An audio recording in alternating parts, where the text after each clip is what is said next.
स्वागत है अपने एक नए वीडियो में और जिसमें आज हम लोग सिविक्स के क्वेश्चन पढ़ेंगे। बहुत ही इम्पोर्टेंट क्वेश्चन रहेंगे और जितने भी क्वेश्चन हैं वो सभी प्रीवियस ईयर के क्वेश्चन देखने को हमको मिलेंगे। तुम लोग एक एक क्वेश्चन को ऐसे क्वेश्चन देखेंगे जो कि हमारे प्रीवियस ईयर के क्वेश्चन रहते हैं और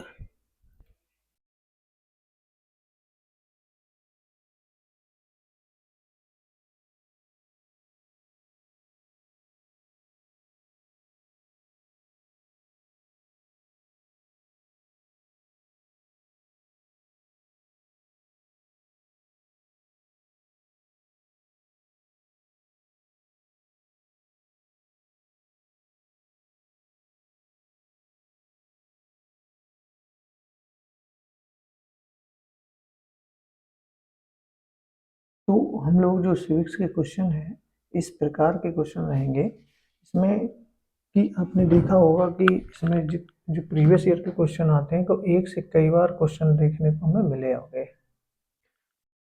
इस प्रकार के हमें क्वेश्चन इसमें देखने को मिलेंगे। तो हम लोग एक एक क्वेश्चन को एक ध्यानपूर्वक देखेंगे और इनको याद करेंगे और पढ़ेंगे भी। तो हम लोग अगर आप लोग हमारे चैनल पर नए हैं तो चैनल को सब्सक्राइब करके रखिए।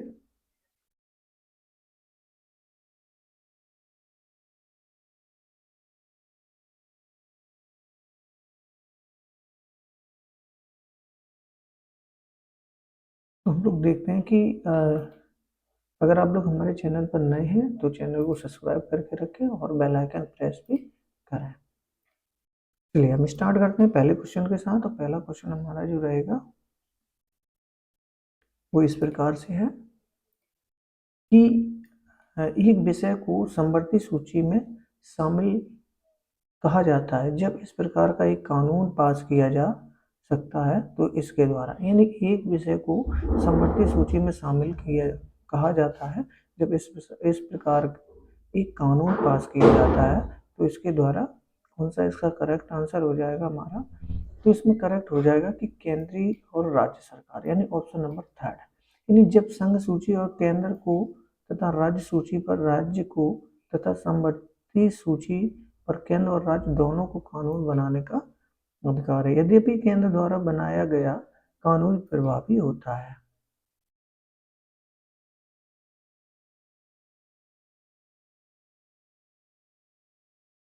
नेक्स्ट क्वेश्चन देखें कि संविधान के अनुसार भारत एक है, यानी संविधान के अनुसार भारत एक है तो क्या है भारत एक क्या है हमारा एक राज्यों का संघ है। यानी भारत में जो वर्णित है कि भारत अर्थात इंडिया राज्यों का एक संघ होता है। इसका ऑप्शन नंबर थर्ड हमारा करेक्ट। नेक्स्ट क्वेश्चन है कि सरकार के संघीय व्यवस्था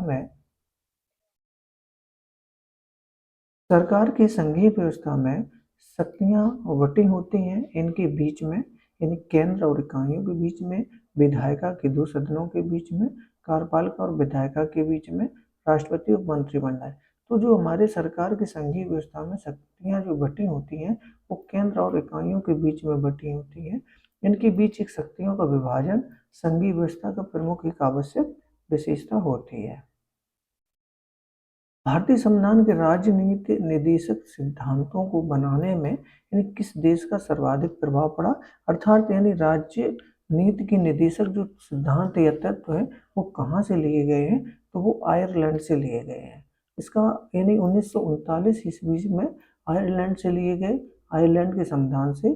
और जो संविधान में अनुच्छेद 36 से 51 तक, आर्टिकल 36 से 51 तक जो है उनके भाग 4 में ये सभी वर्णित हैं। इसका ऑप्शन नंबर सेकंड हमारा करेक्ट है। यदि राष्ट्रपति को त्यागपत्र देना है तो वह अपना त्यागपत्र किसे भेजेगा, यानी जब राष्ट्रपति अपना त्यागपत्र देना चाहता है तो वो किसे भेजेगा, अपने छोटे पद यानी उपराष्ट्रपति को भेजता है। ऑप्शन नंबर थर्ड हमारा करेक्ट। नेक्स्ट है कि संघ लोक सेवा आयोग यानी यूपीएससी का प्रधान कौन होता है। तो संघ लोक सेवा आयोग का जो अध्यक्ष होता है वो एक अध्यक्ष होता है। संघ लोक सेवा आयोग के एक अध्यक्ष तथा वर्तमान में 10 सदस्यों की नियुक्ति राष्ट्रपति द्वारा की जाती है। ऑप्शन नंबर 2 हमारा करेक्ट है। नेक्स्ट देखते हैं, मंत्रिपरिषद किसके प्रति उत्तरदायी होता है?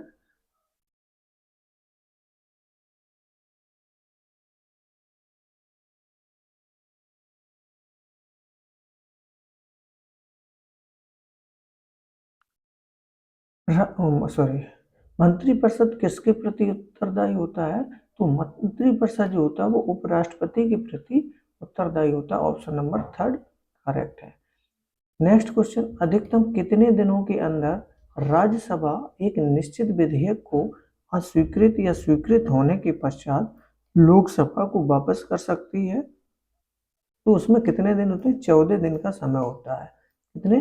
14 दिन का होता है। नहीं, ऑप्शन नंबर 3, यदि कोई पास किया गया निश्चित धन विधेयक राज्यसभा की सिफारिश के लिए उसके पास भेजा जाए या विधेयक 14 दिन की उक्त अवधि के भीतर लोकसभा को लौटाया नहीं जाता है तो 14 दिन बीत जाने पर विधेयक पारित मान लिया जाता है। अर्थात यानी जब अ, एक निश्चित विधेयक जो है धन विधेयक एक लोकसभा में जब पेश कर सॉरी राज्यसभा की सिफारिशों के लिए उसके पास भेजा जाता है और अगर वो 14 दिन तक वापस ना करे तो उसे स्वीकार कर लिया जाता है। यदि लोकसभा और राज्यसभा के बीच एक धन विधेयक पर मतभेद हो तो यानी लोकसभा और राज्यसभा के बीच एक धन विधेयक पर अगर यानी लोकसभा का मत अलग हो और राज्यसभा का अलग हो, इनमें जब मतभेद हो तो क्या होता है कि राज्यसभा अपनी सिफारिशें भेज सकती है जिसे लोकसभा स्वीकार या अस्वीकार कर सकती है। ऑप्शन नंबर 3 इसका करेक्ट हो जाएगा। चलिए 11 क्वेश्चन देखेंगे कि राज्यसभा के संबंध में निम्नलिखित में से कौन सही है? यानी राज्यसभा के संबंध में हमारे पास 4 ऑप्शन है, इसमें हम देखेंगे कि इसका हमारा करेक्ट कौन सा होगा। तो राज्यसभा के संबंध में जो हमारा करेक्ट है कि इसके सदस्यों का 1/3 प्रत्येक 2 वर्षों में रिटायर होता है। यानी जो इसके सदस्य होते हैं किसके? राज्यसभा के, तो वो 1/3 क्या होता है 2 वर्षों में यहाँ रिटायर होते हैं, ऐसा नियम है। ऑप्शन नंबर इसका फर्स्ट करेक्ट है। राज्यसभा का कभी विघटन नहीं होता है। इसके सदस्य जो है 6 वर्ष के लिए नियुक्त किए जाते हैं और इसके सदस्यों में से 1/3 प्रत्येक दूसरे वर्ष पदमुक्त हो जाते हैं। नेक्स्ट क्वेश्चन, सर्वोच्च न्यायालय की सीट नई दिल्ली में है। यानी सर्वोच्च न्यायालय की सीट कहाँ है? नई दिल्ली पर है और यह कहीं भी अपनी सीट रख सकता है। सीट कहाँ होगी इसका निर्णय कौन करता है? यानी जैसे सर्वोच्च न्यायालय की सीट अभी कहाँ इस समय है? नई दिल्ली में है, पर यह कहीं भी अपनी सीट रख सकता है। तो यह सीट किसके ऊपर जिम्मेदार होती है? तो वो होती है मुख्य न्यायाधीश राष्ट्रपति की स्वीकृति से। यानी पहले राष्ट्रपति क्या करेगा? उसको परमिशन करेगा, फिर उसका जो मेन हो जाता मुख्य न्यायाधीश उसको स्वीकार करेगा। धन अनुदान के लिए यानी धन अनुदान के लिए क्या होता है कि राष्ट्रपति की पूर्व सहमति आवश्यक है। यानी राष्ट्रपति की पहले सहमति होगी, उसके बाद कोई धन विधेयक राज्यसभा में पेश नहीं किया जा सकता। वह राष्ट्रपति की सिफारिश पे ही केवल लोकसभा में पेश किया जा सकता है। राष्ट्रपति अध्यादेशों को तभी लागू करते हैं जब संसद का सत्र चालू नहीं होता है। यानी राष्ट्रपति जो है वो अध्यादेशों को तभी लागू करते हैं जब सत्र चालू नहीं होता। यानी राष्ट्रपति के द्वारा जो अध्यादेश संसद के विश्रांति काल में उसे समय जारी किया जाता है जब राष्ट्रपति को यह विश्वास हो जाए कि ऐसी परिस्थिति उत्पन्न हो गई हो जिसके अनुसार अविलंब कार्रवाई करना आवश्यक है। तो इसका ऑप्शन नंबर 3 हमारा करेक्ट है। संसद का सत्र चालू नहीं होता तब ऐसा होता है। एक राज्य की विधानसभा और विधान परिषद के, ध्यान रखें, विधानसभा और विधान परिषद के संयुक्त सत्र का सभापति कौन होता है? तो एक राज्य की विधानसभा और विधान परिषद के संयुक्त सत्र का जो सभापति होता है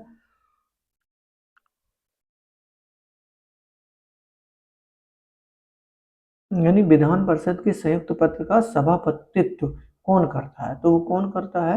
वो करता है विधानसभा का अध्यक्ष। कौन करता है इसकी? विधानसभा का अध्यक्ष। संघ राज्य क्षेत्रों जिनकी अपनी कोई विधायिका नहीं होती है के लिए विधि का निर्माण किया जाता है। इनके द्वारा क्या होता है? यानी वो संसद यानी संसद के द्वारा संघ राज्य क्षेत्रों जिनकी अपनी कोई विधायिका नहीं होती है के लिए विधि का जो निर्माण करते हैं वो कौन करते हैं? संसद करती है। इसका आर्टिकल 239 संसद द्वारा बनाई गई विधि द्वारा अन्यथा उपबंधित सेवाएं प्रत्येक संघ राज्य क्षेत्र का प्रशासन राष्ट्रपति द्वारा किया जाएगा और यह अपने द्वारा ऐसे पद विमान सहित जो वह निर्दिष्ट करे नियुक्ति किए गए प्रशासक के माध्यम से उस मात्रा तक कार्य करेगा जितनी वह ठीक समझता है। यानी इसका ऑप्शन नंबर 4 हमारा करेक्ट है। वीडियो पसंद आ रहा हो तो प्लीज लाइक करें और अब लोग वॉइस भी करें कि कमेंट में कि वॉइस क्लियर आ रही है।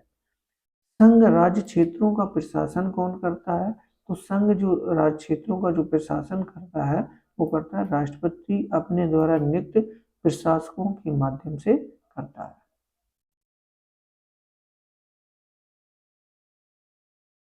लोकसभा और राज्यसभा संयुक्त रूप से बैठती है जब दोनों के बीच कोई असहमति होती है तब। यानी जब दोनों राज्यसभा और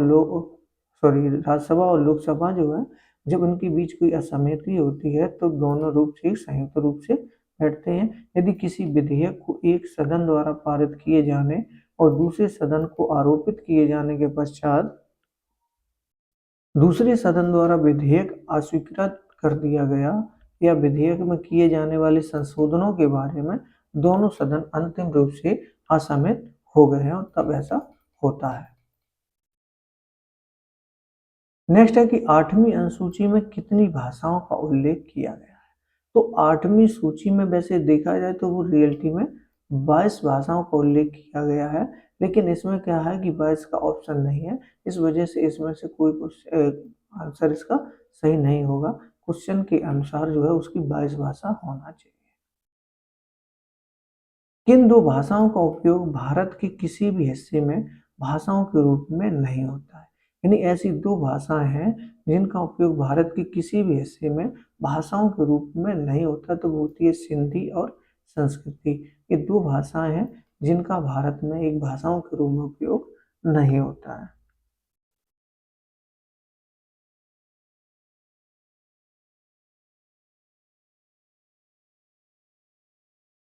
नेक्स्ट देखेंगे, भारत की राष्ट्रपति एक संसद सदस्य नहीं होता। यानी भारत की राष्ट्रपति एक संसद सदस्य नहीं, यानी भारत का जो राष्ट्रपति है वो एक संसद सदस्य नहीं होता है। क्योंकि वह जो है उसे यह देखना है कि वह निष्पक्ष रहे।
कनेक्टिविटी प्रॉब्लम हो गई थी, इस वजह से हमारे पार्ट 2 में इस वीडियो को लाइव देखें।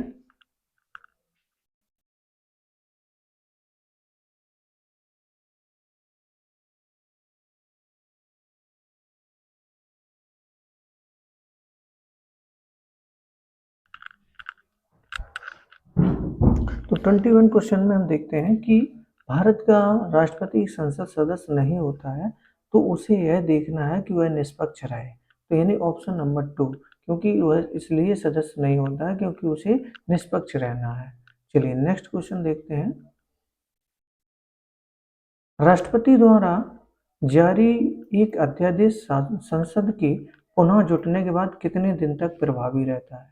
यानी राष्ट्रपति द्वारा जारी एक अध्यादेश संसद के पुनः जुटने के बाद कितने दिन तक प्रभावी रहता है, तो वो रहता है 6 सप्ताह तक। यानी 6 वीक्स जो रहता है, 6 सप्ताह तक राष्ट्रपति द्वारा जारी अध्यादेश का प्रभाव केवल 6 मास तक रहता है। यदि 6 माह के अंदर संसद द्वारा अनुमोदित न कर दिया जाए, संसद द्वारा अनुमोदित किए जाने पर वह राष्ट्रपति की अनुमति प्राप्त करने पर अधिनियम बन जाता है।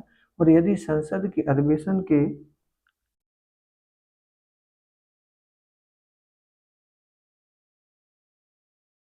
अधिवेशन के प्रारंभ के बाद पहले जारी किए गए अध्यादेश को संसद द्वारा अनुमोदित किए जाने के लिए 6 सप्ताह के अंदर संसद में पेश नहीं किया जाता है, वह अध्यादेश प्रभावहीन हो जाता है। चलिए नेक्स्ट, निम्नलिखित में से किस चीज पर कर लगाने के लिए नगर निगम को अधिकार नहीं होता है। तो जो नगर निगम है वो बिक्री कर नहीं लगा सकता क्योंकि यह एक राज्य सूची का विषय है। बिक्री कर राज्य लगाता है और वसूलता भी है। नगर निगम का औपचारिक प्रमुख कौन होता है। तो नगर निगम का जो औपचारिक होता है वो वहाँ का एक चेयरमैन यानी मेयर होता है, चुना हुआ एक जनता द्वारा मेयर होता है। निम्नलिखित में से कौन निकाय निगम की शक्ति को व्यवहार में लाने में असमर्थ नहीं है। यानी निम्नलिखित में से कौन एक निकाय निगम की शक्ति को व्यवहार में लाने में समर्थ नहीं है, तो वो है विकास अधिकारी। विकास अधिकारी जो है निकाय निगम की शक्ति को व्यवहार में लाने में समर्थ नहीं रहते। Option number 2 correct. Panchayati Raj आता है इसमें, यानी पंचायती राज किस में आता है, तो वो एक राज्य सूची में आता है। यानी पंचायती राज एक किसका है, राज्य सूची का विषय है। निम्नलिखित में से कौन पंचायती राज की स्थानीय स्व सरकार की 3 स्तरीय संरचना का एक संगठक नहीं है। यानी निम्नलिखित में से कौन जो है वो पंचायती राज की स्थानीय स्व सरकार की 3 स्तरीय संरचना का एक संगठक नहीं है, तो वो प्रखंड है। कौन नहीं है, प्रखंड। यानी ग्राम, जिला और क्षेत्र जो है वो एक राज्य की स्थानीय स्व सरकार की 3 स्तरीय संरचना के संगठक हैं। पंचायती राज की 3 स्तरीय संरचना के जो घटक हैं वो है ग्राम पंचायत, क्षेत्र पंचायत और जिला पंचायत। न्याय पंचायत कार्य करता है, तो न्याय पंचायत कुछ राज्यों और कुछ संघ राज्य क्षेत्रों में कार्य करता है। कौन, न्याय पंचायत। केंद्र में राष्ट्रपति शासन द्वारा लगाया जाता है, यानी केंद्र में जो राष्ट्रपति शासन लगाया जाता है तो वो कब लगाया जाता है और किसके द्वारा, तो यह कभी नहीं लगाया जाता क्योंकि केंद्र में राष्ट्रपति शासन नहीं लगाया जाता है। संविधान में इसका कोई प्रावधान नहीं है। राष्ट्रपति शासन अनुच्छेद 356 के तहत राज्यों की संवैधानिक तंत्र के फेल हो जाने पर लगाया जाता है, ना कि केंद्र में लगाया जाता है। राज्यों में लगाया जाता है जब संवैधानिक तंत्र जब फेल हो जाता है, तब आर्टिकल 356 के तहत राष्ट्रपति शासन को लागू किया जाता है। समानता ग्राम पंचायत उत्तरदायी नहीं है, किसके लिए, तो किसके लिए उत्तरदायी नहीं होता, तो वो कृषकों को वित्त देना, यह जो है वो ग्राम पंचायत का कार्य नहीं है, इसके लिए वो उत्तरदायी नहीं होती है। 31 देखेंगे, संसदीय लोकतंत्र का जो अर्थ होता है वो क्या होता है। संसदीय लोकतंत्र का अर्थ होता है कि वास्तविक कार्यपालिका उत्तरदायी होती है विधायिका के प्रति, यानी विधायिका के प्रति जो होती है वो कार्यपालिका उत्तरदायी होती है संसदीय शासन प्रणाली में दो कार्यपालिकाएं होती हैं, एक नाम मात्र की और दूसरी वास्तविक। तो शासनाध्यक्ष जो प्रधानमंत्री सहित मंत्रिपरिषद होती है वो विधायिका के प्रति उत्तरदायी होती है।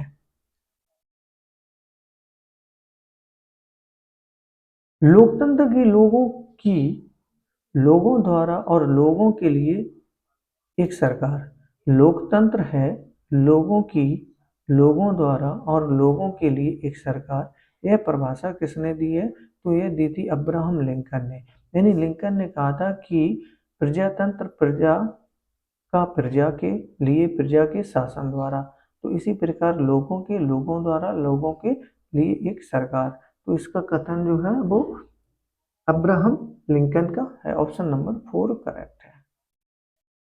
लोक मत तैयार करने की सबसे शक्तिशाली एजेंसी कौन है? तो जो लोक मत है तैयार करने की सबसे शक्तिशाली जो एजेंसी है वो है चुनाव। कौन है? चुनाव। ऑप्शन नंबर फर्स्ट हमारा करेक्ट है, चुनाव।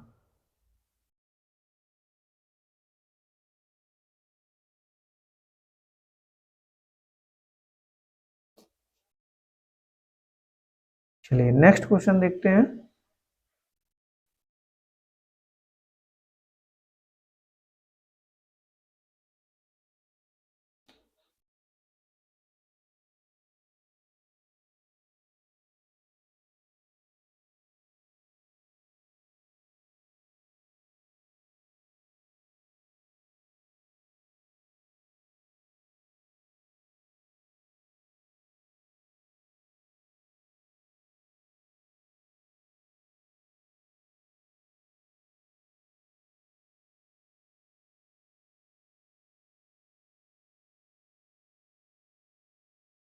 न्यायिक समीक्षा की अभिकल्पना कहाँ के संविधान द्वारा ली गई है? बहुत इंपॉर्टेंट क्वेश्चन है। तो वो कहाँ के द्वारा, जब न्याय की बात कही जाए तो वो ली गई है यूएसए के द्वारा। यानी ऑप्शन नंबर इसका थर्ड हमारा करेक्ट है, यूएसए।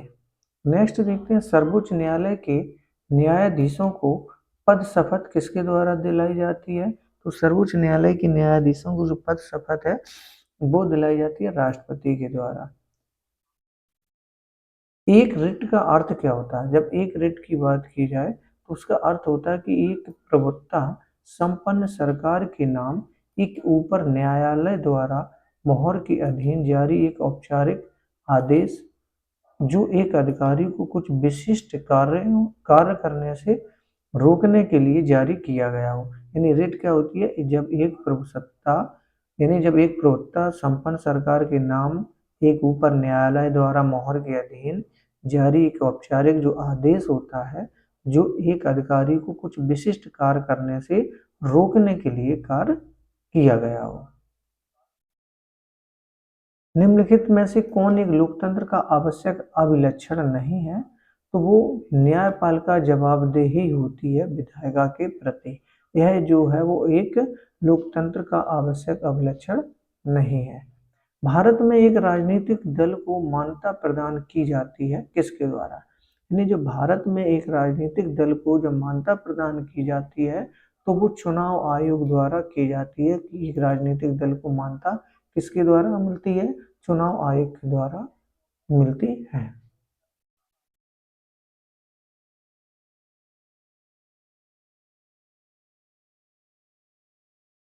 नेक्स्ट क्वेश्चन और इस वीडियो का लास्ट क्वेश्चन है। तो अगर वीडियो पसंद आया तो प्लीज़ वीडियो को लाइक करें और चैनल को सब्सक्राइब करें, बेल आइकन भी प्रेस करें, लाइक करना ना भूलें। चलिए देखते हैं कि लास्ट क्वेश्चन, संयुक्त राष्ट्र संघ की महासभा की बैठकें होती हैं तो कितनी होती हैं? एक वर्ष में एक बार होती हैं। कहाँ पर? संयुक्त राष्ट्र संघ की महासभा की जो बैठकें होती हैं तो एक वर्ष में एक बार होती हैं।